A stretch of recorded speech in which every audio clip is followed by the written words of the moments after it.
Bem, dando continuidade à nossa viagem no tempo, né, desenvolvimento do conhecimento médico, das ciências médicas, quando o pensamento humano evolui e sai de uma representação mitológica como algo satisfatório para se relacionar com a natureza e passa a ter um pensamento mais organizado, mais lógico, voltado para essa relação, para o entendimento da natureza, para o entendimento de como ela funciona, de quais são as suas leis, quais são as suas regras, qual é a sua essência, do que é feita a matéria, nasce o que a gente chama de filosofia empírica, né? Aquela filosofia que é baseada naquilo que é experienciado, que é baseada naquilo que é observado concretamente e pensado. Né? O homem passa a ser um observador mais atento a tudo aquilo que está acontecendo ao seu redor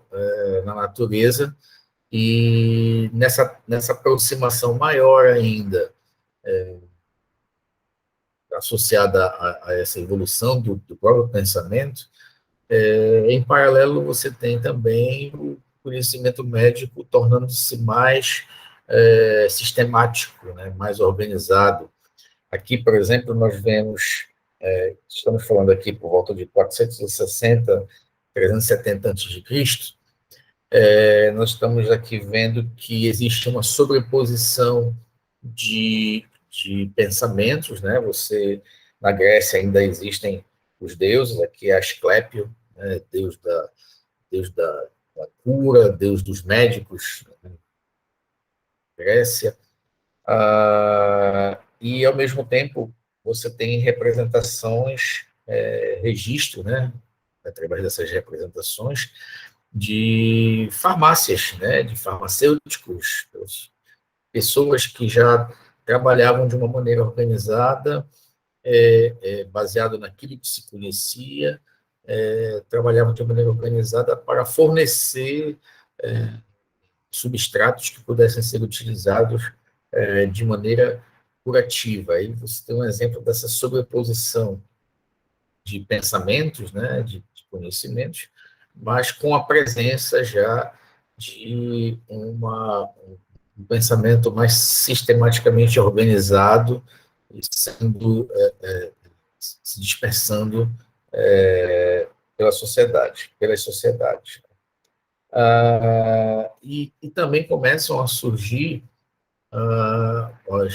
os grandes nomes, né, da medicina, começam a surgir também o que esses nomes representam, né? O homem que sabia curar, o homem que sabia lidar com esses substratos curativos, o homem que detinha esse tipo de conhecimento, passa a ter uma importância diferenciada na sociedade, né? E isso se reflete de diversas maneiras, né? Aqui você tem, por exemplo, Hipócrates, né, nessa representação artística muito interessante, em que ele uma representação do que se tem como história, né? Ele negou-se a atender aos persas, né? Que eram governados por Xerxes, né? Quem viu aquele filme 300 sabe um pouquinho sobre isso. E ao longo de um determinado período, a peste tomou conta desse povo e eles foram atrás daqueles que detinham conhecimento de cura para tentar minimizar seu sofrimento, e Hipócrates negando-se, né, a esse atendimento, colocando o seu nacionalismo acima do dever médico de cuidar de qualquer um. Nesse momento você também já começa a ver aí diferentes nuances que envolvem e influenciam a atividade médica, nesse caso, a política influenciando a atividade médica já naquele momento. A gente está falando aqui de já um pouco mais à frente do século I, século II, você já tem ali Galeno, que é considerado também um dos grandes nomes da medicina, né, e da anatomia, grande anatomista, também muito grande conhecedor de farmácia, de como lidar com substratos e condimentos para o ato da cura, mas que se notabilizou mesmo no conhecimento de anatomia, né? Cláudio Galeno, meu xará, inclusive, ele, em muito se aproveitou, como mostra esse quadro aqui ao lado, muito se aproveitou de que naquela época era comum haver as degladiações, né? E durante essas lutas, essas batalhas, muitos eram os feridos, alguns mortalmente, outros não, e nesse processo de atendimento desses indivíduos, o Cláudio Galeno acabou dominando bastante sobre a anatomia humana, já que de outra maneira não seria possível ter acesso a esse conhecimento, já que não era permitido, né, se manipular o corpo humano para esses fins de conhecimento das suas estruturas internas. Né? Por outro lado, em outras culturas, nós falamos agora há pouco sobre os farmacêuticos romanos, né, que já sistematicamente organizavam e forneciam condimentos e substratos curativos. Quando a gente vai para outras culturas, a gente vê que a evolução do pensamento humano e assim também a evolução do conhecimento médico não se dá de uma maneira homogênea no mundo inteiro, ela se dá de maneira diferenciada. Aqui nós temos cerca de 500 antes de Cristo, né, bem antes do Galeno. Você tem aqui os farmacêutico representado aqui, um farmacêutico indiano, preparando seus condimentos, preparando seus substratos curativos para fornecimento, né, também baseado em conhecimento da natureza, conhecimento baseado na observação empírica, né, e também na experiência própria de vida junto à sua comunidade. Né. Aqui, mais adiante, nós temos um interessante, né, uma representação também de um atendimento ayurvédico indiano, onde você percebe que existe uma manobra sendo utilizada, né? Eles acreditam em que o corpo manifesta-se de maneira específica e é possível que você, através de manobra como sentir o pulso, né, do paciente, você consegue entender exatamente o que esse paciente está passando, está sentindo naquele momento. E aí você tem essa representação já também mostrando uma organização mais sistemática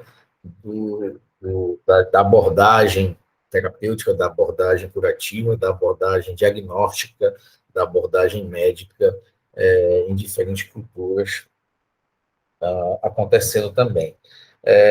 Aqui já, por volta de 2.000 anos antes de Cristo, já vamos para a China.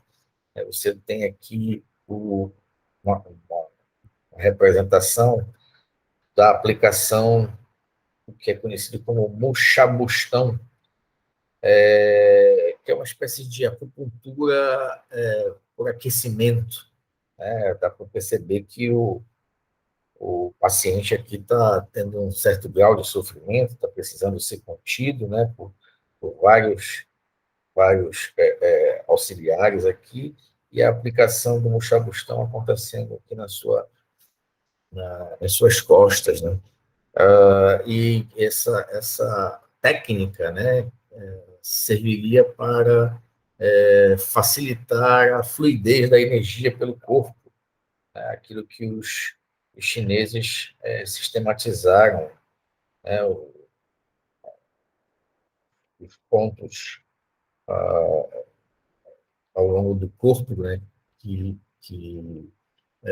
acabam mapeando os caminhos que essa energia, esse Qi, percorre, e, consequentemente, ao manipular esses pontos de maneira específica, o, aquele que está preparado para isso, o médico, né, o tratador, ele seria capaz de dirimir o sofrimento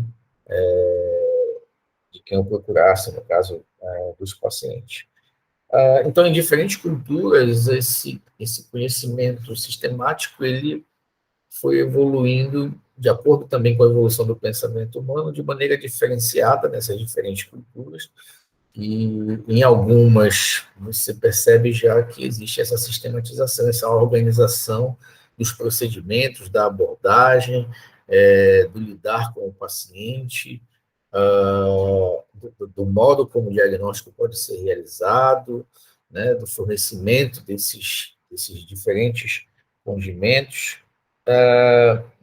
Mas no Ocidente, né, na Europa, mais apropriadamente, né, ali pelo século IX, né, na Idade Média, você tem um período em que essa evolução ela acabou ganhando um freio, né? Acabou sendo lentificada por razões políticas, religiosas, tornou-se proibido em muitas regiões fazer esse tipo de manipulação farmacêutica, porque começou-se a atribuir-se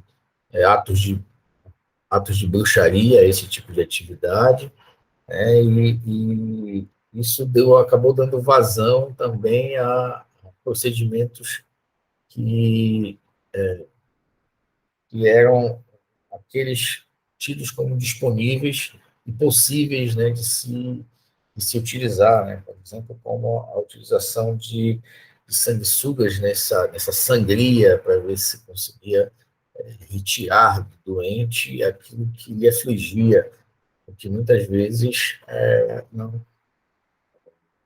tinha um desfecho adequado, embora fosse aplicado, pois era o que se podia fazer. Mais adiante, já no século XI, tem uma coisa muito interessante que acontece, é que, embora haja esse freio político-religioso acontecendo em boa parte da Europa, em algumas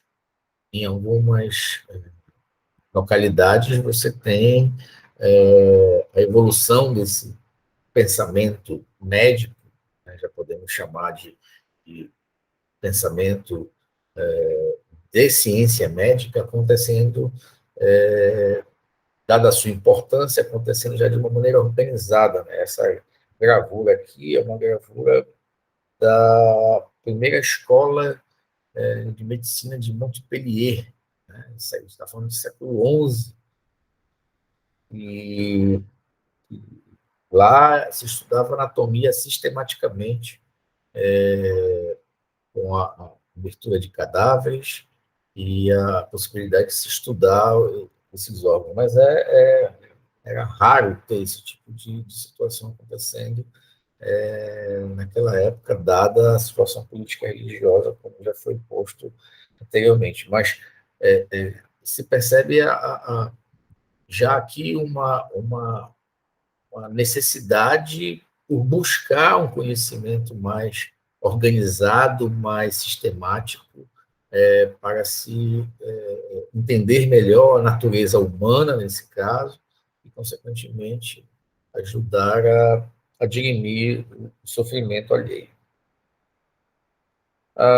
Mais adiante, já por volta de 1500, essas escolas se tornam muito mais populares, né? A fase mais repressiva da história já havia passado na Europa, né? A igreja e a política monarquista, principalmente, já não era tão violenta quanto foi no início desse período, e as escolas de medicina começaram a surgir, né, as tradicionais. Aqui você tem Vesalius, grande anatomista, considerado um dos maiores anatomistas, o primeiro realmente a ganhar um status de popularidade que alcançou muitas regiões, muitos lugares dentro do continente. mesário dando aula já para várias turmas ao longo do tempo, né?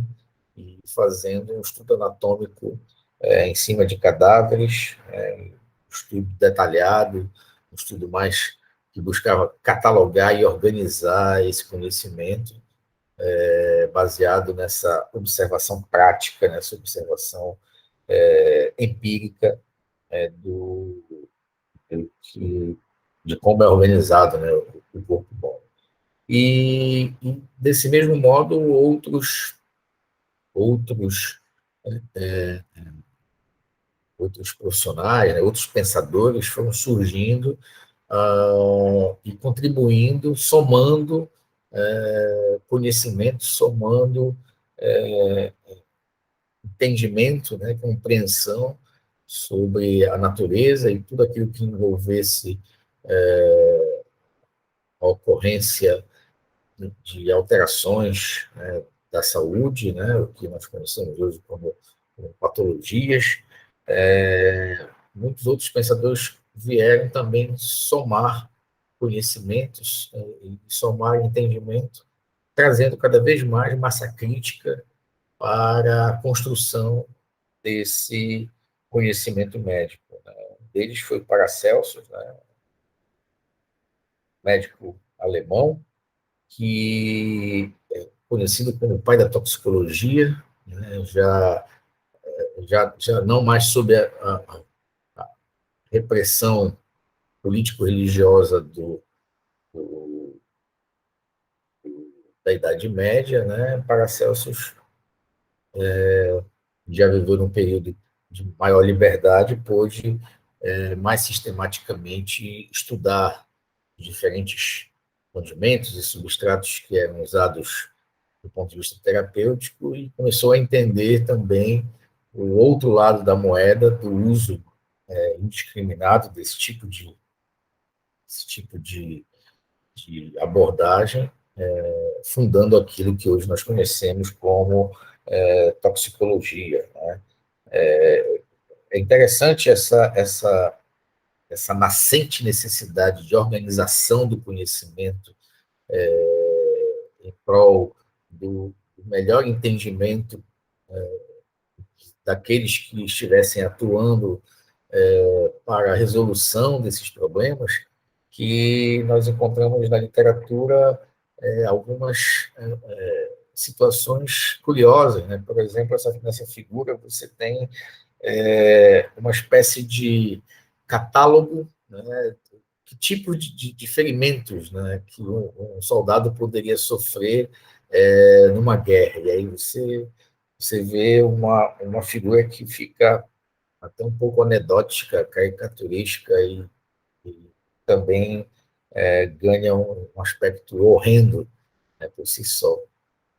Mas o que essa figura quer demonstrar é que realmente já existe ao longo do pensamento, da evolução do pensamento humano, ao longo da evolução do conhecimento médico em paralelo, uma necessidade já robusta de organizar conhecimento e passar esse entendimento à frente das novas gerações, de modo que, a partir de então, o conhecimento médico se torne cada vez mais efetivamente útil no cuidado do próximo.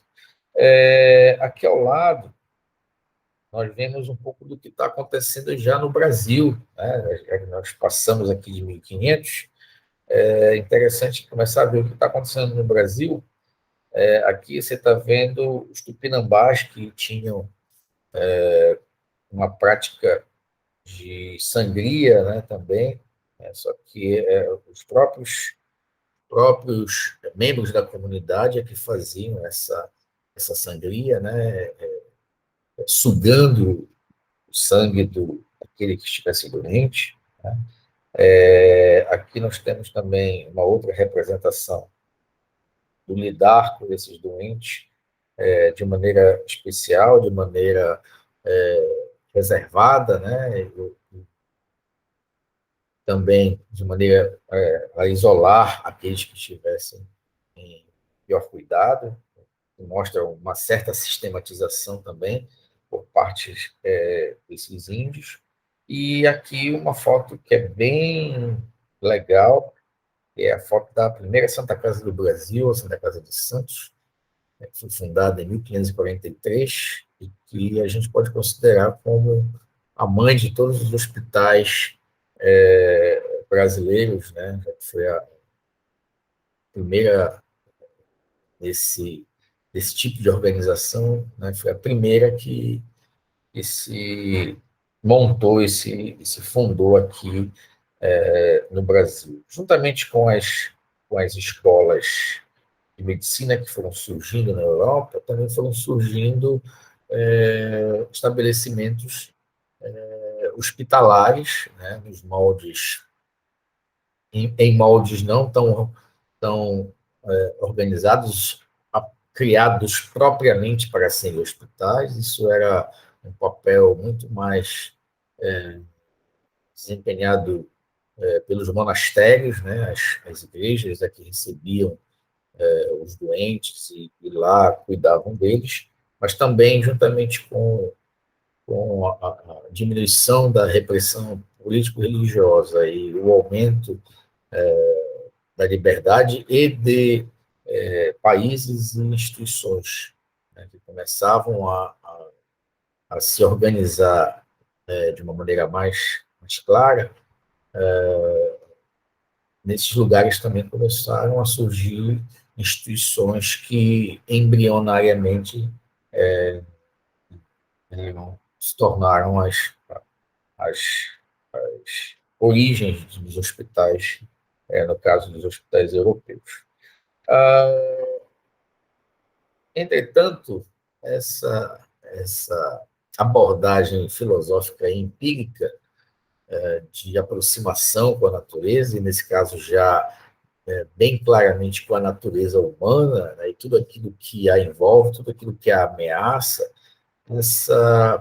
essa abordagem filosófica empírica, ela também chegou a um momento em que se tornou inapropriada, se tornou imprópria para aquilo que o homem almejava já, que é conhecer a natureza em sua profundidade, conhecer agora a natureza humana em sua maior profundidade, a fim de resolver os problemas diversos, inclusive de saúde, que o homem pudesse enfrentar. E nesse contexto, a evolução do pensamento humano acaba, em paralelo, levando a filosofia científica, modo de organização do pensamento, já não mais baseado apenas no empirismo, na observação, na experiência, agora baseado também na experimentação, baseado também na busca ativa pelo conhecimento, essa forma de pensar e de se relacionar com a natureza vem em substituição à filosofia empírica como forma de se relacionar com essa natureza. E esse ganho de pensamento praticamente revolucionou aquilo que nós conhecemos como conhecimento médico e ciência médica hoje em dia, como veremos mais adiante.